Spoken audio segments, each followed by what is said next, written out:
O Imprensa Marrom tem o Noob aqui enchendo o saco. O Imprensa Marrom colhendo opiniões sobre um deck criativo. O que você achou do deck contra qual você jogou? É bem criativo, né? Pra rodar vai ser mais difícil, depende bastante da sorte. Só que pega o pessoal de surpresa. Isso que é importante, né? O elemento surpresa pra ganhar de muita gente funciona.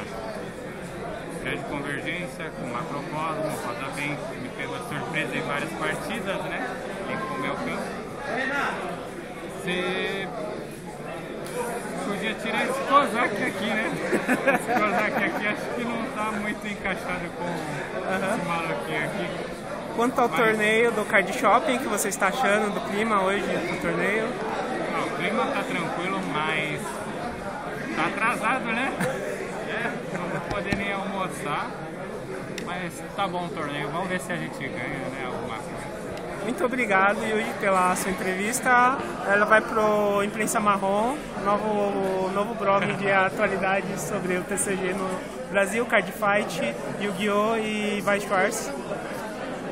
Muito obrigado. Você tá gravando em arte?